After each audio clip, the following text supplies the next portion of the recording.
Olá, queridos, dando continuidade ao nosso tema, onde Deus ele tem assim se agraciado de nós e louvamos a Deus. Falei que nós íamos falar sobre atributos naturais de Deus.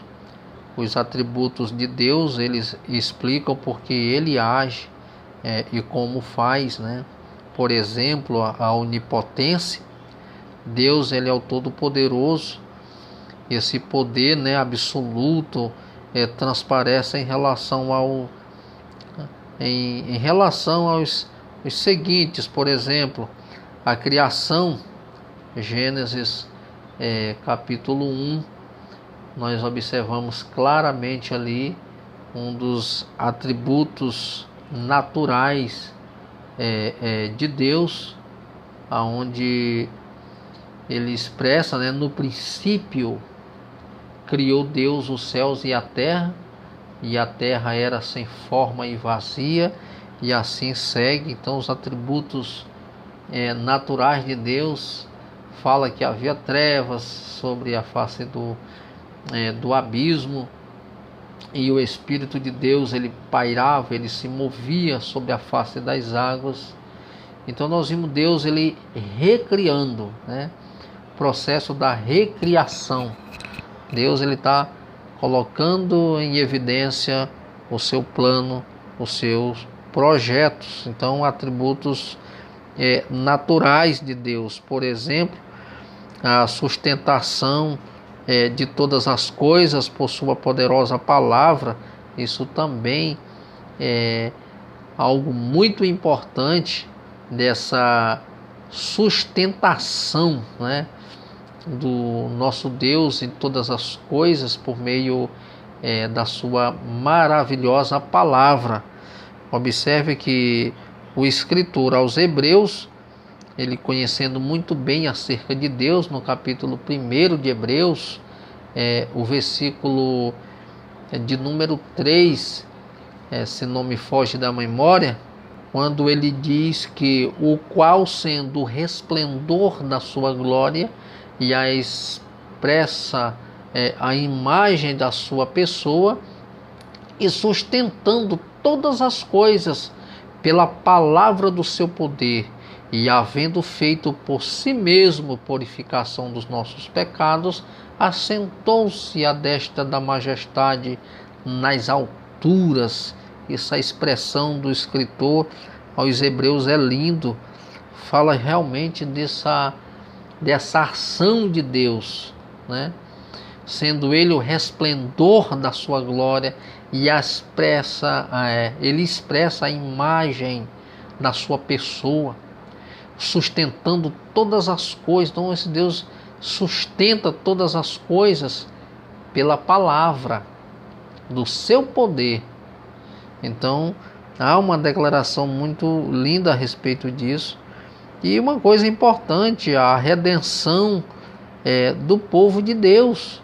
Isso é maravilhoso, essa redenção, onde nós vamos observar isso em Lucas, né, capítulo de número 1 e o verso de número 35. Nós vamos observar justamente esse processo da redenção, onde o Senhor, ele, como diz o Lucas, né, escrevendo e respondendo, o anjo ele responde, ele disse: descerá sobre ti o Espírito Santo, e a virtude do Altíssimo te cobrirá com a sua sombra, pelo que também o santo que de ti há de nascer será chamado Filho de Deus. E eis que também Isabel, tua prima, concebeu um filho em sua velhice, e a este 6º mês, para aquele que era chamada estéril, porque para Deus nada é impossível. Ou seja, para Deus todas as coisas elas são possíveis. E os milagres, né? Lucas 9:43, a salvação dos pecadores. Então tudo isso é atributos naturais de Deus, né? O cumprimento do seu propósito, 1 Pedro 1,5. E entretanto Deus, ele não pode, e ele nem quer fazer coisas absurdas. Observe claramente, ele não faz também coisas incoerentes, como a sua própria natureza. Então Deus, ele é um ser muito organizado e ele age de forma coerente para que o nome do Senhor realmente seja glorificado. Outros atributos de Deus que nós vamos observar é a sua onipresença. Deus, ele está presente em todos os lugares. Nós sabemos isso do Salmo 139, versículo 7, ele faz uma declaração maravilhosa acerca disso. Deus, ele está presente em todos os lugares. Então não há quem possa escapar realmente da presença de Deus. E o salmista, ele deixa isso bem claro quando ele expressa, ele diz: para onde me irei do teu espírito? Ou para onde fugirei da tua face? Então o salmista, ele está mostrando justamente essa onipresença de Deus, que Deus, ele está em todos os lugares. Para onde me irei do teu espírito? Ou para onde fugirei da tua face? Ou seja, como é que o salmista estivesse dizendo, não tem lugar onde eu possa me esconder, que esse lugar onde o Senhor esteja ou não esteja, esse lugar não existe, porque em todos os lugares o Senhor está. Então essa declaração ela é muito importante, que essa onipresença de Deus, ela não significa que ele tenha o mesmo tipo de relacionamento com todas as pessoas. Ele haverá de se revelar e abençoar aqueles que o amam e o servem, mas ele repreende e castiga aquele que se opõe a ele. Então nós devemos entender isso, que a sua presença, ela serve também para nos lembrar de sermos muito cuidadosos no modo de viver, pois Deus, ele vê tudo. Ele vê tudo que o homem faz. Então o comportamento do homem, pensamento, ações, tudo que gira em torno desse homem, de tudo que esse homem faz, o nosso Deus, ele vê, ele contempla, ele sabe. Os nossos sentimentos, eles não servem como uma medida da presença de Deus, sem importar se que podemos sentir ou não. A sua presença, Deus, ele está conosco. Então a presença de Deus traz para nós uma conscientização que Deus, ele conhece tudo. E nós entendendo que Deus, ele sabe e ele conhece, nós também temos que ter o cuidado de nós estarmos nos policiando, até nos nossos próprios pensamentos. Por exemplo, o próprio Jesus, ele traz uma amplitude de uma ação, até de pensamento do homem. Ele diz: olha, aquele que pensa em adulterar, ele, no próprio pensamento, Jesus diz assim, ele já adulterou.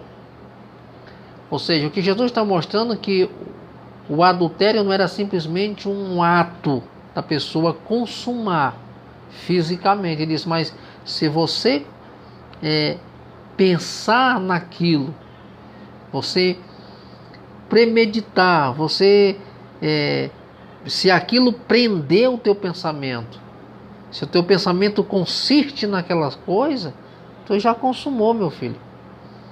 Olha só no que nós devemos ocupar a nossa mente, naquilo que é bom, naquilo que é amável, né? naquilo que glorifica a Deus. Então são estas coisas que Paulo adverte que nós temos que ocupar a nossa mente. E a onisciência de Deus. Deus, ele tem o conhecimento de todas as coisas, isso é onisciência. E é interessante que na onisciência de Deus existe um outro atributo chamado presciência. A onisciência, Deus sabe todas as coisas. Na presciência, Deus sabe antecipado. É por isso que o salmista disse, antes que ele abrisse a boca para falar, o Senhor já sabia. Ou seja, é um Deus que conhece tudo antecipado. Antes que eu fale, Ele já sabe o que eu vou falar. Então, é como se Deus, antes de nós expressarmos qualquer palavra, se fossem palavras que entristecessem a Deus, Deus poderia dizer assim, não fale porque o que você vai falar não é bom. Então, Deus já sabe antecipar. Então, a onisciência de Deus, que Deus, ele tem esse conhecimento de todas as coisas. Ele sabe todas as coisas. Esse é um fato impossível de entendermos plenamente e, no entanto, ele é essencial para a nossa fé e perfeição de Deus. Ele é capaz de dizer o que vai acontecer no futuro, muito antes que aconteça. Olha só essa onisciência de Deus. Ele já sabe o que vai acontecer no futuro, né?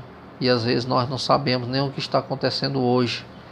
E Deus, ele já sabe o que vai acontecer no futuro. Para nós encerrarmos, nós vamos falar sobre um outro atributo que é muito importante, os atributos morais de Deus, né? Que o ensino das características morais de Deus, ele esclarece o propósito dele de preparar-nos para o seu reino eterno. Por exemplo, um dos atributos morais de Deus que ele vai a santidade. Deus, ele é santo, e a santidade essa santidade ela exprime, né, a perfeição divina em tudo quanto ele é e faz. Tudo quanto Deus ele faz direito, bom é impossível que ele caia em algum erro moral. Por exemplo, a palavra santidade, ela contém a ideia de separação. O perfeito ser divino está separado de todas as pessoas, está separado, né, claramente de todas as pessoas malignas e todo o mal.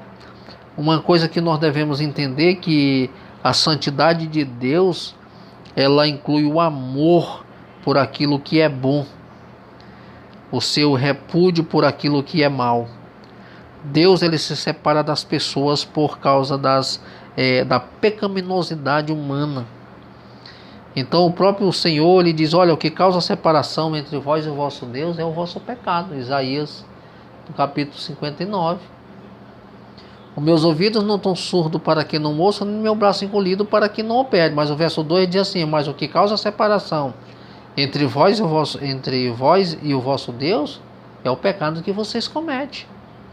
Ou seja, são as decisões erradas que vocês tomam, e é o pecado de vocês que distancia vocês de Deus. Porque quando o homem ele peca, e a primeira decisão que ele toma é de não ir mais à casa de Deus, é de não receber visita na sua própria casa, deixa de buscar, deixa de orar.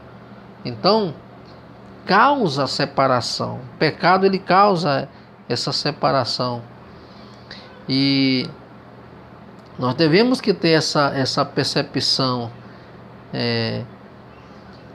ilimitada da santidade de Deus. Cria em nós a tristeza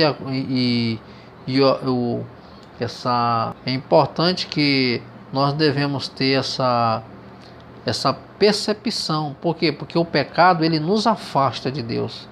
Então temos que ter a percepção da humildade, da santidade de Deus, criar em nós a tristeza e a confissão, a humildade diante do pecado.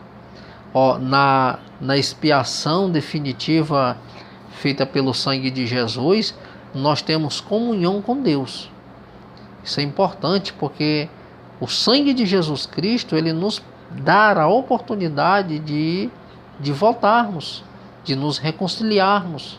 O sangue de Jesus Cristo, como diz João, na sua primeira carta, no capítulo 1, versículo 7, João disse: andarmos na luz como ele na luz está, nós temos comunhão uns com os outros.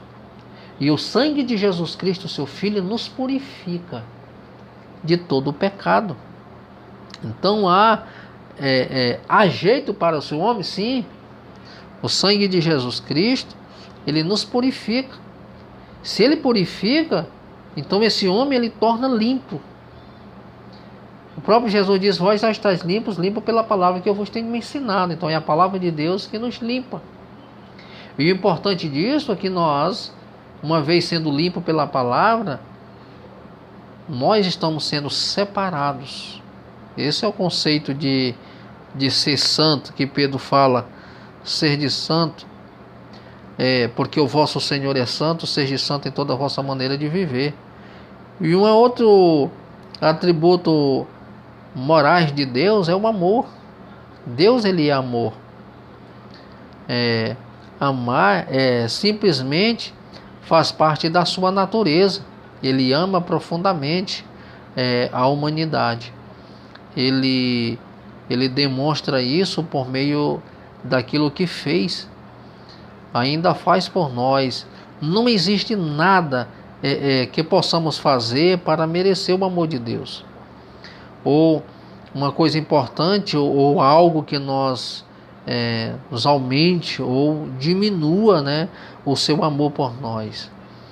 O amor eterno de Deus, ele está revelado em toda a Bíblia. Por exemplo, em Ezequiel 22:30, nós vamos ver justamente a declaração desse amor de Deus. O Salmo 103, o verso 13, Isaías 63, nós vamos ver claramente isso, a declaração desse amor de Deus para conosco. Então essa expressão máxima do amor de Deus, ela foi entregue, a entrega do seu Filho Jesus por cada um de nós. Então a declaração máxima do amor de Deus é conhecida como o texto áureo da Bíblia, João 3,16, que diz que Deus amou o mundo de tal maneira que deu seu Filho unigênito para todo aquele que nele crê não pereça, mas tenha a vida eterna. Então essa expressão máxima do amor de Deus foi entregar o seu Filho, seu Filho Jesus para a nossa salvação. Paulo ele faz menção em Romanos capítulo 5. Paulo ele faz uma declaração muito importante a respeito desse amor. O capítulo 5 de Romanos e o versículo 8 e também o versículo de número 9, onde Paulo expressa claramente o amor de Deus para com cada um de nós. Mas Deus prova o seu amor para conosco em que Cristo morreu por nós, sendo nós ainda pecadores. Olha só o que aqui Paulo está dizendo. Deus, ele demonstrando o seu amor por nós. Deus, ele provou. É como se pode dizer assim, olha, Deus, ele demonstrou. Deus, ele provou para nós que ele nos ama. E como foi que Deus provou isso? Provou o seu grande amor para conosco quando ele entregou o seu Filho para morrer por nós. Então Paulo, no versículo 9, ele diz: logo muito mais agora, sendo justificado pelo seu sangue, seremos por ele salvo da ira. Nós entendemos que Jesus, quando ele estava morrendo lá na cruz do Calvário, Jesus ele estava aplacando a ira de Deus que estava sobre nós. É por isso que Paulo diz: logo muito mais agora, sendo justificado pelo seu sangue, seremos por ele salvos da ira. Ou seja, foi o sangue de Jesus Cristo lá na cruz que aplacou a ira do Pai que estava sobre nós. Então, quando nós fomos justificados pelo sangue de Jesus Cristo, ele estava aplacando a ira. É por isso que Paulo diz que agora nós seremos por ele salvos da ira. Então, o sangue de Jesus purifica dos nossos pecados e aplacou a ira de Deus que estava sobre nós. Vamos já encerrar. Falamos um pouco sobre esse ponto, outro atributo morais de Deus é a sua sabedoria. Deus, ele é todo sábio, ele faz bem todas as coisas. Em sua perfeita sabedoria, ele nos concede a sua palavra, a Bíblia, a fim de nos guiar em tudo quanto fazermos. Servimos, né? E é importante que quando nós fazemos, se vivermos conforme a sua orientação, nós haveremos de nos beneficiar da sua sabedoria e ainda seremos abençoados por ele. A sabedoria, ela não é a mesma coisa que conhecimento. A gente tem que ter esse entendimento. Sabedoria é uma coisa e conhecimento é outra coisa. Por exemplo, sabedoria não é a mesma coisa que conhecimento. A sabedoria, ela sonda o conhecimento a fim de descobrir o mais elevado propósito possível. Então, observa que usa o melhor meio para concretizar-se bem todo conhecimento humano. Sem a sabedoria divina, não serve para resolver os problemas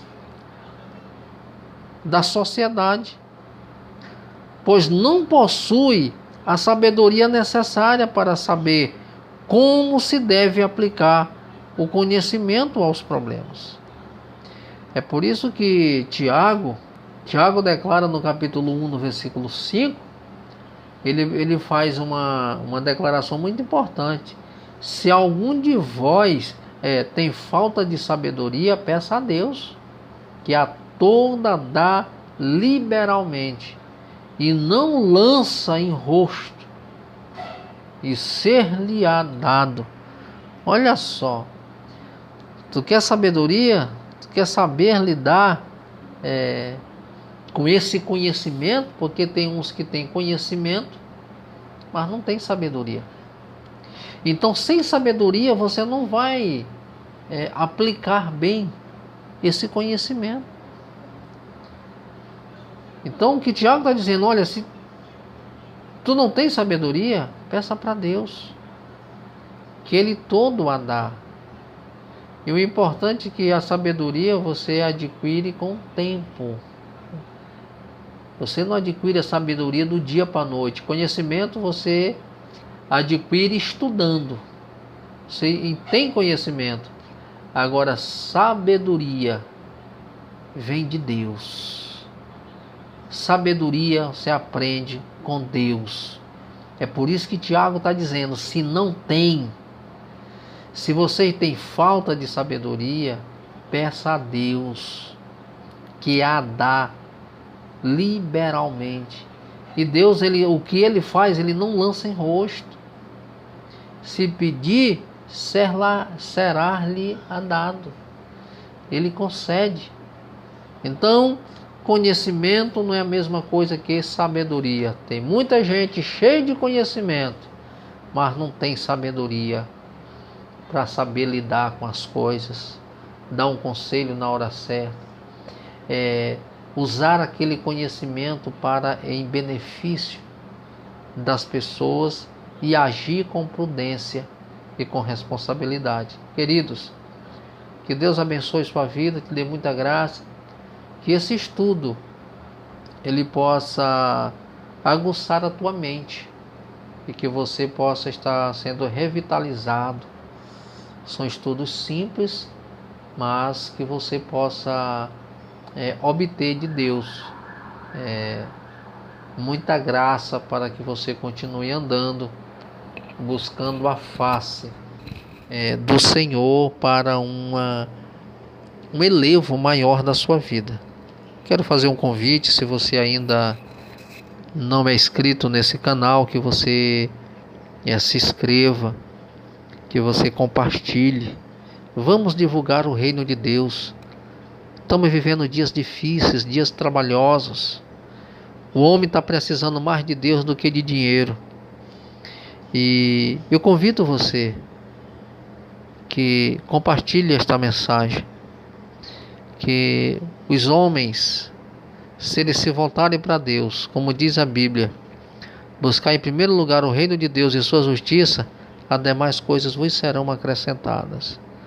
É por isso que nós estamos vendo muitas pessoas estressadas nos dias de hoje, porque correm muito e param pouco para refletir sobre a própria vida, sobre a sua própria existência. Que Deus abençoe a todos em nome do Senhor Jesus.